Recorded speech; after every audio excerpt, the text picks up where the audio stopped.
최근 모더나의 백신 임상시험 결과가 발표되었습니다. 이번 임상시험 각 참가자는 25 마이크로그램 또는 100 마이크로그램을 4주 간격으로 2번 샷을 받거나 250 마이크로그램에서 단일 용량을 받았습니다. 코로나 바이러스에 대한 mRNA 백신 후보인 mRNA 1273의 임상시험에서 얻은 최초의 결과로는 8명의 참가자 중 25 마이크로그램의 4명, 100 마이크로그램의 4명의 항체 데이터를 공개했습니다. 모더나 회사에 따르면 결과는 25 마이크로그램 참가자는 회복된 코비드-19 환자와 비슷한 수준으로 코로나 바이러스에 대한 중和항체를 생성한 것으로 나타났습니다. 100 마이크로그램의 환자는 회복된 환자의 수준을 상당히 초과한 항체 수준을 가졌다고 했습니다. 1단계 연구 참가자들은 모두 18세에서 55세 사이의 건강한 자원봉사자였습니다. 저용량 및 중용량 그룹의 사람들은 가장 강력한 반응을 위해 면역계를 적절하게 프라이밍하기 위해서 약 한 달 간격으로 2번 복용량을 받았습니다. 시험은 3단계의 25 마이크로그램, 100 마이크로그램 및 250 마이크로그램의 mRNA 1273으로 자원자에게 투여했다고 했습니다. 우선 다행인 것은 모든 복용량 수준의 참가자들은 첫 번째 주사 후 15일까지 항체를 생산했다는 것입니다. 생산된 항체의 실제 양은 고용량 그룹에서는 첫 번째 투여 때 증가했으며 25 및 100 마이크로그램 사람에게서는 mRNA 두 번째 부스터샷부터 증가했습니다.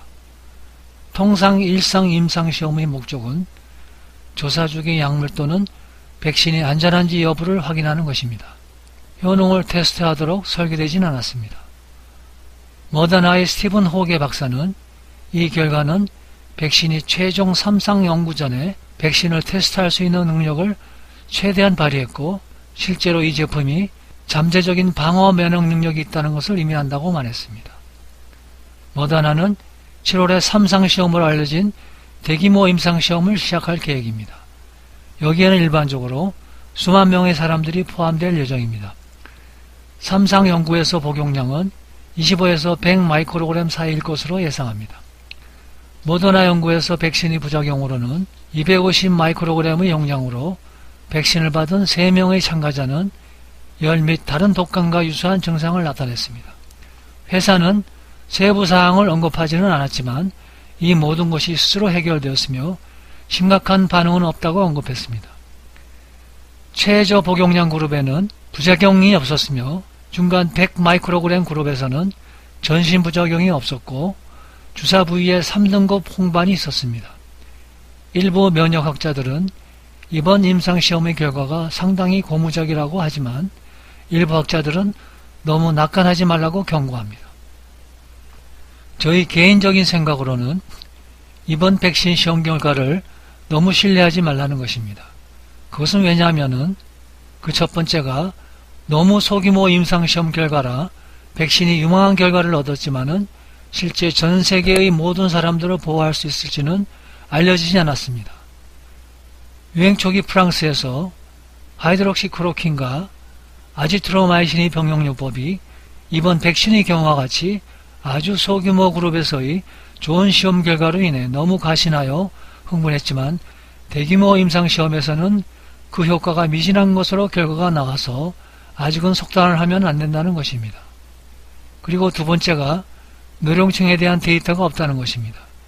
젊은 사람에겐 자연 면역력이 대충 80% 정도 되지만 노령일수록 30에서 40% 정도로 떨어져 아무리 좋은 백신일지라도 여러 번의 추가 접종을 해야 하며 그것도 완전히 보장을 할 수 없다는 사실입니다.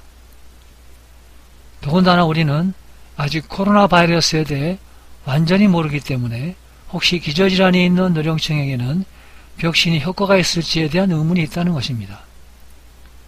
세 번째로 람데시비르의 예에서와 같이 효과가 오락가락하거나 부작용이 있는 약을 미국에서 코로나 치료제로 공식 선언했다는 것입니다. 여기에는 빌 게이츠가 연관되어 있다는 소문이고 빌 게이츠의 행동과 언행은 신뢰를 주지 않는다는 것입니다. 초기 코로나 유행 시 전 세계 인구의 대략 1억 명이 감염될 것이고 몇천만 명이 사망할 것이라고 가장에 언급하기도 했습니다.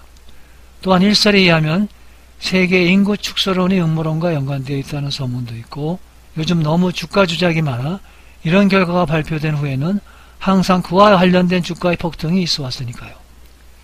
그래서 이번 모더나의 백신의 연구 결과의 이른 조기 결과 발표는 이런 면에서 조금은 의심 가는 면이 있습니다. 그리고 네 번째로 백신이 바이러스 재발을 막을 수 있는가 하는 것입니다. 아직은 이것에 대한 자료는 없습니다. 다만 기존의 완치자의 경우 바이러스가 폐에 깊숙한 곳에 살아남아 면역 기능이 약해지면 다시 병을 재발시키고 재발 시 더 심해질 수도 있으며 심하면 심장, 뇌 등 여러 장기에 침입할 수 있을 가능성이 있습니다. 그러므로 백신에 대한 기대는 좀 더 미루고 다음 사항에 집중해야 합니다.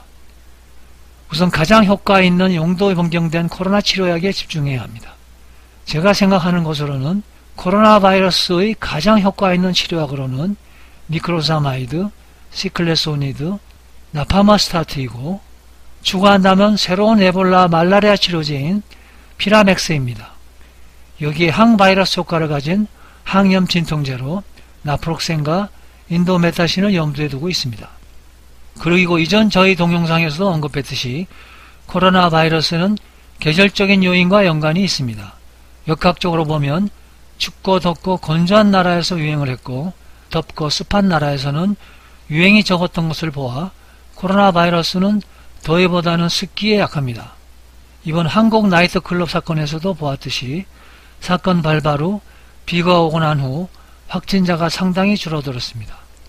습한 공기에서는 공기 중에 바이러스가 오래 생존할 수 없기 때문인 것으로 추측하는데 특히 고령자가 있는 집안에는 늘 가습기를 틀어 공기를 축축하게 해야 혹시 모를 전염을 예방할 수 있습니다.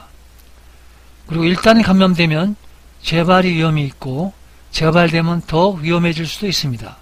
그러므로 되도록 감염되지 않는 것이 좋습니다. 그래서 노령자는 항상 마스크를 착용하는 것이 좋을 수 있습니다.